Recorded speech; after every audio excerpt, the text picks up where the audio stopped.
Last lecture में हमने अति सोहत श्यामजू ये जो पोएम है रसखान जी की, इसका परिचय देखा था। अब हमें पोएम देखनी है। बताया था कि यह सवैया छंद में है, तो देखते हैं सवैया। मानुस हो तो वही रसखान, बस्यो मिली गोकुल के ग्वारन। गोकुल के ग्वारन जो पशु हो तो कहा बस मेरो, चरो नित नंद के धेनु मंझारन। पाहन हो तो वह गिरि को, जो धर्यो कर छत्र पुरंदर कारण। जो खग हो तो बसेरो, कर्यो मिली कालंदी कुल कदम्ब की डारन। यहां पर कवि रसखान जी है। रसखान जी कहते हैं, पहले ही बताया कि वह कृष्ण भक्त कवियों में से है और उन्हें कृष्ण के प्रति बहुत लगाव है, कृष्ण की जन्मभूमि के प्रति लगाव है। प्रत्येक स्थिति में, हर स्थिति में कृष्ण का सानिध्य चाहते हैं, कृष्ण के नजदीक रहना चाहते हैं। इसलिए वे कृष्ण की आराधना करते हुए कहते हैं कि अगले जन्म या अगला जन्म यदि मनुष्य का मिले तो मैं क्या बनना पसंद करूंगा? गोकुल के ग्वालों और गायों के बीच रहना पसंद करूंगा। यदि मुझे मानुष हो रस खाना, मुझे मनुष्य का जन्म मिला तो मैं कहा बस्यो मिली गोकुल गांव के ग्वारन। जो मैं गोकुल गांव के जो ग्वाल है, जो गाय है, इन गायों के बीच रहना पसंद करूंगा। यदि मनुष्य का जन्म मिला तो ग्वालों के बीच और गायों के बीच रहना पसंद करेंगे। पहली पंक्ति का अर्थ है, जो पशु हो तो कहा बस मेरो, चरो चित नंद धेनु मंझारन। यदि वे कहते हैं, यदि मुझे पशु योनि में जन्म मिला, पशु योनि में जन्म मिला तो मैं कहा पशु हो कहा बस मेरो। यदि मुझे पशु का जन्म मिला, पशु योनि में जन्म मिला तो मैं चरो नित नंद की धेनु मंझारन। चरो चरना, नित हमेशा, नंद की धेनु, नंद की गायों के बीच, मंझारन के बीच, गायों के बीच, जो नंद की गाय है इनके बीच मैं रहना पसंद करूंगा, चरना पसंद करूंगा। मानुष मनुष्य, मानव, मानुष मानव, मनुष्य, मंझारन मीन्स इनके बीच, मंझारन के बीच, इनके बीच गायों के बीच मैं रहना पसंद करूंगा। पाहन हो तो वही गिरि को, जो धर्यो कर छत्र पुरंदर कारण।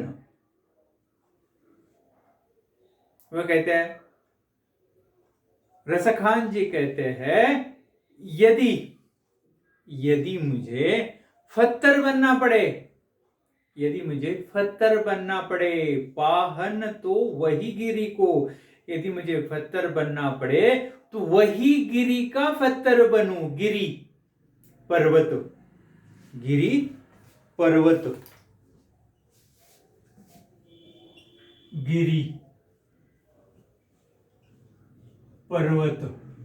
यदि मुझे फत्तर बनना पड़े तो मैं उस पहाड़ का पत्थर बनूं, उस पर्वत का पत्थर बनूं, पाहन हो वही गिरी को। तो मैं ये पत्थर बनना पड़ा तो मैं उसी गिरी का पत्थर बनूं, उसी पर्वत का पत्थर बनूं जिसे इंद्र के कारण भगवान कृष्ण ने अपनी उंगलियों पर धारण किया था। जो धर्यो कर, जो जिसने धारण किया अपने करों से, उंगलियों से, छत्र की तरह पुरंदर कारण, जिसने इंद्र के कारण भगवान कृष्ण ने अपनी उंगलियों पर जिस पर्वत को धारण किया था, उसी पर्वत का पत्थर मैं बनना चाहता हूं, उसी पर्वत का पत्थर मैं बनना चाहता हूं। जो धर्यो कर छत्र पुरंदर कारण, जो खग हो तो बसेरो करे, करो मिली कालंदी कुल कुल कदम्ब की डारन। वह कहते हैं खग, जो खग, खग यानी पक्षी, खग यानी पक्षी, वह कहते हैं कि जो खग हो बसेरो करो।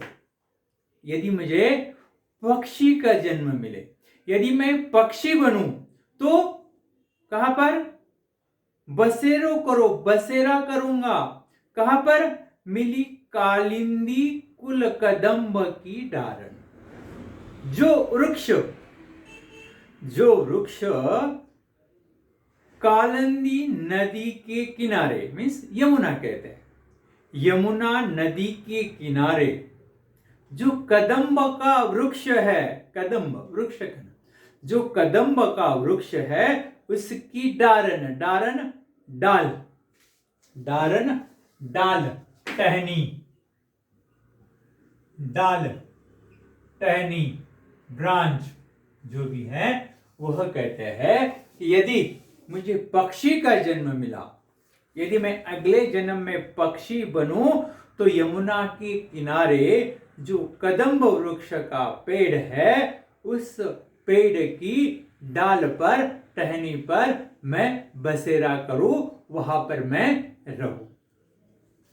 नेक्स्ट ताजा देखिए, धुरी भरे अति सोहत श्यामजू,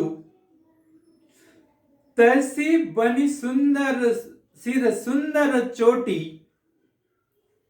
खेलत खात फिरे अंगना, पग पैंजनी बाजती पीरी कछोटी। वह छवि को रसखान बिलोकत वारत, काम कला निधि कोटि, काग के भाग कहा कहिए, हरि के हाथ सो ले गयो माखन रोटी। धुरी भरे अति सोहत श्याम जू, धुरी धूल, धुरी धूल मिट्टी, धूल मिट्टी। यहां पर कहते हैं कि भगवान कृष्ण का जो बाल रूप है बहुत ही मनोहर है, वह कहते हैं कि बहुत ही सुंदर है। वह कहते हैं कि धूलि भरे अति सोहत श्यामजू, धूल से सने हुए, धूल से भरे हुए जो श्यामजू, जो कृष्ण है, बहुत ही सुंदर लग रहा है। धूल से सने हुए वह कृष्ण का रूप जो है बहुत ही मोहक लग रहा है, बहुत ही सुंदर लग रहा है। तैसी बनी सिर सुंदर चोटी, उसका धूल से सना हुआ रूप बहुत ही सुंदर है। और क्या? वह कहते हैं कि उनके सर पर जो चोटी है वो बहुत ही शोभायमान लग रही है। चोटी पता है आपको, छोटे बच्चों के बाल बड़े हो जाए तो यहाँ पर चोटी बांध देते हैं, बांधते हैं ना, तो वह चोटी जो है बहुत ही सुंदर लग रही है।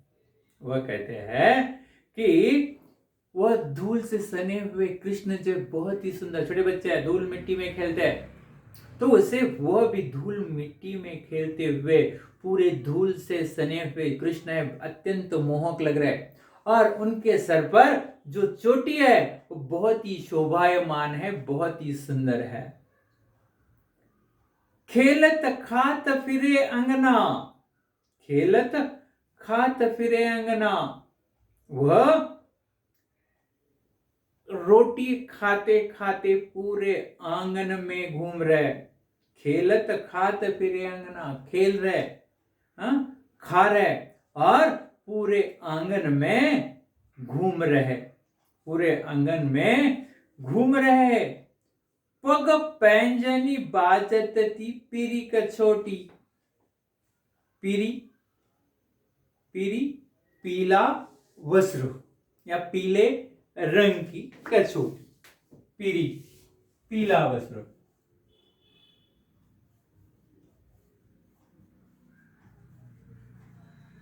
पीला वस्त्र, तो पीले रंग की कछोटी उन्होंने पहनी है।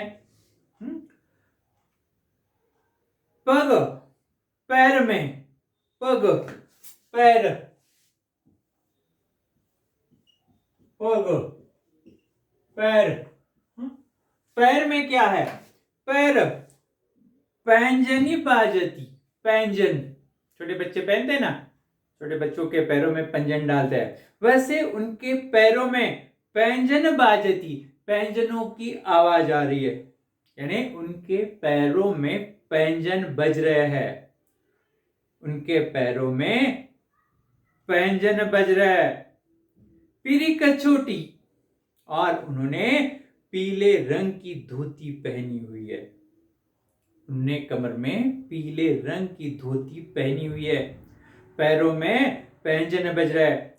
वह छवि को रसखान बिलोकत, वह छवि को, वह जो भगवान का रूप है, रसखान कहते हैं, वह जो भगवान का रूप है वो बहुत ही सुंदर लग रहा है, वो बहुत ही सुंदर लग रहा है, उनकी ये छवि बहुत ही सुंदर लग रही है। और उस पर वारत काम कला निधि कोटि, कवि कहते हैं कि ये भगवान की छवि, कृष्ण की छवि बहुत ही सुंदर लग रही है, और ऐसी छवि को देखकर उस पर कामदेव अपनी करोड़ों कलाओं की निधि निछावर करते हैं। निछावर करना कहते हैं कि कामदेव अपनी करोड़ों कलाओं की निधि वह निछावर करते हैं। काग के भाग कहिए, काग कौवा, काग कौवा, भाग भाग्य कहते हैं मराठी, नसीब, भाग्य, वह कहते हैं कि यहाँ पर काग के भाग कहिए हरि हाथ से सो ले गयो माखन रोटी। वह कहते हैं कि सचमुच वह कौवे जो है, वह कौवे कितने भाग्यशाली है, वह कौवे कितने भाग्यशाली है जो भगवान कृष्ण के हाथ से माखन से सनी हुई रोटी क्या हो गए, छीन कर भाग जाते हैं। देखते हैं मोस्टली गांव में या कहीं पर भी खेती में, गांव में छोटे बच्चे होते हैं, उनके हाथ में जो कुछ भी है कौवा आता है और छीन कर भाग जाता है। वैसे ही कृष्ण जो है पूरे आंगन में माखन से सनी हुई रोटी हाथ में लेकर घूम रहे, खा रहे, खेल रहे। और कवि रसखान जी यहाँ पर कहते हैं कि ये जो काग है, ये जो कौवे है, कितने भाग्यवान है कि जिन्हें भगवान कृष्ण के हाथ की रोटी छीन कर भागने का सौभाग्य मिला है। सोहत है चंदवा सिर को तैसी सुंदर पग कसी, पाग कसी वैसी गोरज भाल विराजत, जैसी ये बनमालसी। रसखान बिलोकत बौरी भई, दुर्ग बूंदी में ग्वाली पुकार हसी, खोली री घूंघट खोलो कहा वह मूर्ति नैनन मांझ बसी है। यहां पर भी उन्होंने बाल रूप का सुंदर वर्णन किया है। रसखान जी ने बहुत ही सुंदर वर्णन किया है। वह कहते हैं सोहत है चंदवा सिर मोर को, उनके सर पर किसका सोहत है, शोभायमान है। क्या? चंदवा सिर मोर को, उनके सिर पर मोर का मुकुट शोभायमान है। उनके सर पर मोर का मुकुट शोभा दे रहा है। उन्होंने और तैसी सुंदर पग काग कसी, और उन्होंने अपने सर पर सुंदर पगड़ी बांध रखी है। पाग, पगड़ी, पाग, पगड़ी, कसना, बांधना, यहाँ पर कसी, बांधना। उन्होंने क्या की है? वह सुंदर पगड़ी अपने सर पर बांध के रखी है। सुंदर पगड़ी जो है वह उन्होंने बांध रखी है, अपने सर पर सुंदर पगड़ी बांध रखी है। और वैसी गोरज भाल विराजत, और उनके मस्तक पर भाल, मस्तक, भाल, मस्तक, उनके मस्तक पर, उनके भाल पर क्या? गायों के पैरों से उड़ने वाली धूल, गोरज, गोरज, गायों के पैरों से उड़ने वाली धूल, उनके मस्तक पर गायों के पैरों से उड़ने वाली धूल शोभा दे रही है। मस्तक, सर, क्योंकि बताया आपको वो गायों को चराने के लिए ले जाते थे ग्वालों के बीच, तो उसी तरह वह कहते हैं कि जो उनके गाय चराने के लिए जाते हैं तो उनकी गायों के पैरों की धूल जो है उनके सर पर बैठ गई है, उनके भाल पर, उनके मस्तक पर बैठ गई है और वो बहुत ही शोभा दे रही है। कैसे? जैसे हृदय पर, जैसे ही है, ही मीन्स हृदय, ही, हृदय, जैसे हृदय पर, हृदय पर क्या? उनके हृदय पर क्या? बनमाल लसी है। बनमाल, बनमाल, बनमाला मीन्स वनमाला, बनमाल, वनमाला, वन के फूलों की सुंदर माला। वैसे उनके हृदय पर वनों के फूलों की वनमाला वह शोभा दे रही है। धूल कैसी लग रही है? उनके हृदय पर जैसे वनमाला शोभा दे रही है ऐसे वह धूल लग रही है। रसखान बिलोकत बौरी भई, द्रुग मूंदी कई ग्वाली पुकार हसी। वह कहते हैं कि कृष्ण का एक आकर्षक सुंदर मनोहरी रूप को देखकर कवि रसखान की आंखें जो है खुशी से पागल गई है, बौरा गई। रसखान की आंखें ये बिलोकत, ये सुंदर रूप देखकर बौरी भई, बौरी गई, पगला गई, पागल हो गई। क्या? रसखान जी की आंखें ये सुंदर दृश्य देखकर खुशी के मारे उनकी आंखें पागल हो गई है, बौरी भई। द्रुग मुंदी कई ग्वाली पुकार हसी, और उनकी बंद आंखों को देखकर, मूंदना, बंद करना, उनकी बंद आंखों को देखकर ग्वाले उन्हें पुकार कर हंस रहे हैं। ग्वाली पुकार, ग्वाले, ग्वाले, पुकार, पुकारना, बुलाना, वह उन्हें पुकार कर हंस रहे हैं। खोली री घूंघट, खोलो कहा वह मूर्ति नैनन मांझ बसी है।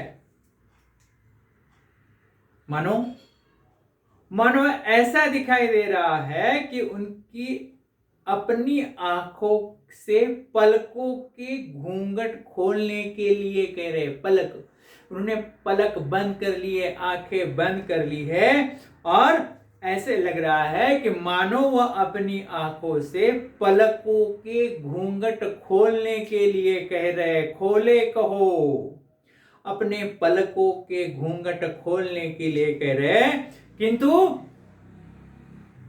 किंतु कवि रसखान के सामने यह समस्या है कि वे अपनी पलकें नहीं खोल सकते। वह दृश्य, वह रूप कृष्ण का अपनी पलकों में बंद कर लिया है, और वह कह रहे हैं कि अपने आंखों से वह अपनी आंखें खोले, और खोलने के लिए क्योंकि वह दृश्य देखना चाहते, किंतु रसखान जी की समस्या आगे यह समस्या है कि वह अपनी पलकें, अपनी आंखें खोल नहीं सकते, क्योंकि कृष्ण की छवि नैननु मांझ बसी है। नैननु आंखें, मांझ बीच में बसी है, क्योंकि कृष्ण की वह सुंदर छवि उनके आंखों में बस गई है। कृष्ण की सुंदर छवि उनके आंखों में बस गई है। सस गणेश महेश दिनेश सुरसहु जाहि निरंतर गावई, जाहि अनादि अनंत अखंड अछेद अभेद सुभेद बतावई, नारद के सुख व्यास रटे, पचही हारे तौ पुनि पार न पावई, ताही अहर की छोरिया, छछिया भरी छाछ पे नाच नचावई। रसखान जी कहते हैं कि कृष्ण तो प्रेम रूपी भक्ति के प्यासे है। कृष्ण प्रेम रूपी भक्ति के प्यासे है, जिनके गुणों की प्रशंसा हमेशा करते हैं। कौन? जिनके गुणों की प्रशंसा हमेशा करते हैं। शेष शेषनाग, शेष शेषनाग, गणेश गणेश, गणेश शिव, महेश शिव, महेश यानी शिव जी, शेष यानी शेषनाग, गणेश यानी गणेश जी, दिनेश, दिनेश यानी सूर्य, दिनेश यानी सूर्य, सुरसहु, सुरसहु मीन्स इंद्र, सुरसहु मीन्स इंद्र, जिनके गुणों की तारीफ हमेशा करते हैं। किसके गुणों की? भगवान कृष्ण के गुणों की। वेब के लिए आ सकता है, भगवान कृष्ण के गुणों की तारीफ कौन कौन करना चाहते हैं? कौन कौन कर रहा है? शेषनाग, गणेश, शिव, इंद्र और सूर्य, इनके गुणों की तारीफ हमेशा करते हैं। निरंतर गावे, इनकी गुद निरंतर हमेशा, गावे गाना, हमेशा इनकी प्रशंसा करते हैं। निरंतर हमेशा, निरंतर हमेशा इनके गुणों की तारीफ हमेशा करते रहते हैं। जाहि अनादि अनंत अखंड अछेद अभेद सुभेद बरतवई, जिन्हें अनादि अनंत, अनादि अनंत अभेद और सुभेद बताते हैं, जिन्हें वे अनादि अनंत अखंड अभेद और सुभेद वह बताते हैं। अभी अखंड मीन्स क्या? जिनका कोई खंड नहीं है उसे कहते हैं अखंड। दूसरा अनंत, जिसका कोई अंत नहीं है, जिनका कोई अंत नहीं है। अछेद जिन्हें कोई छेद नहीं सकता, अभेद जिन्हें कोई भेद नहीं सकता, ऐसे वह सुवेद, ऐसे यह बताते हैं।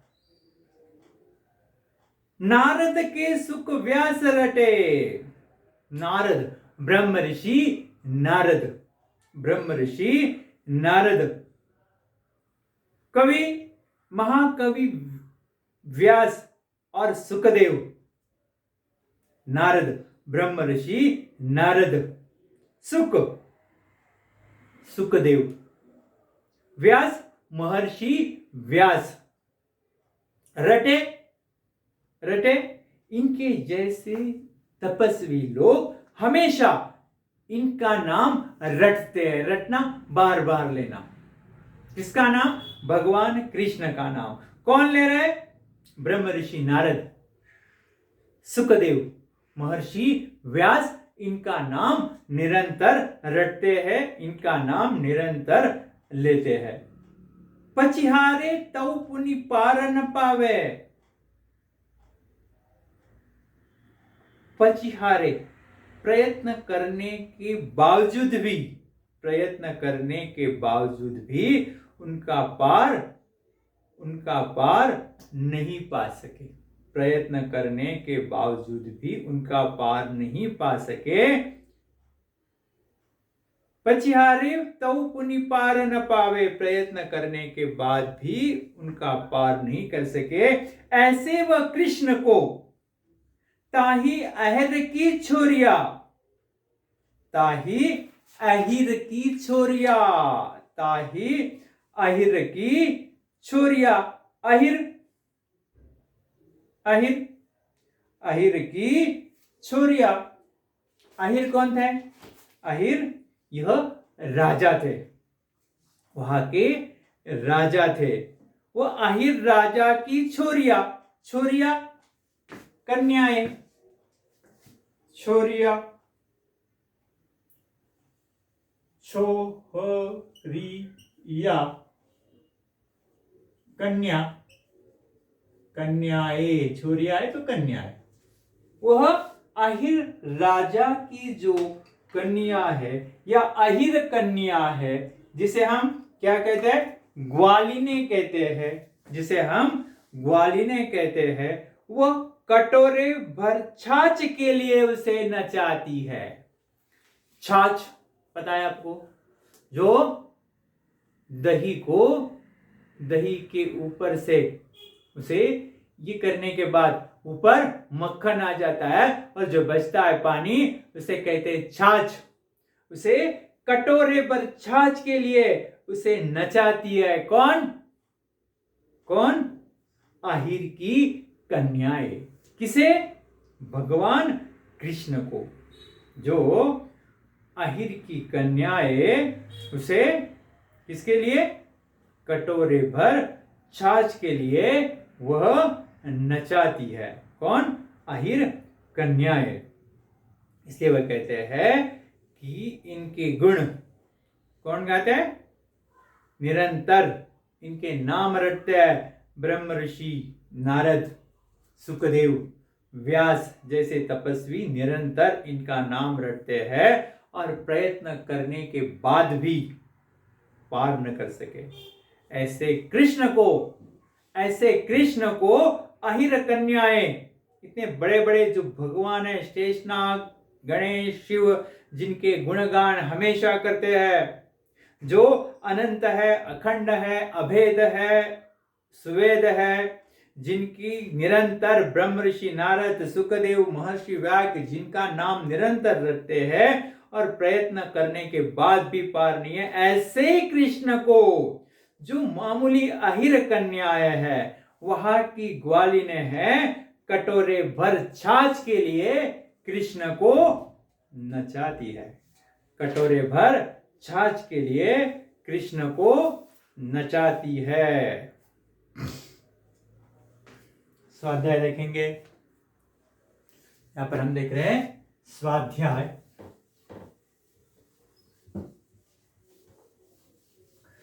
स्वाध्याय में पहला क्या है वो देखते हैं।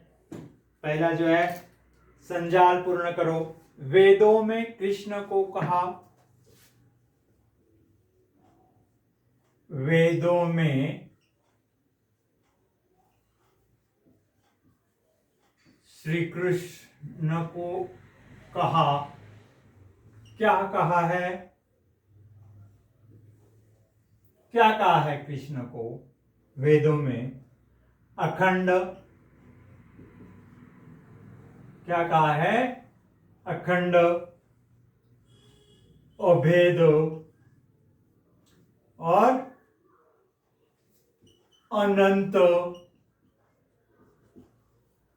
अनंत और अच्छेद,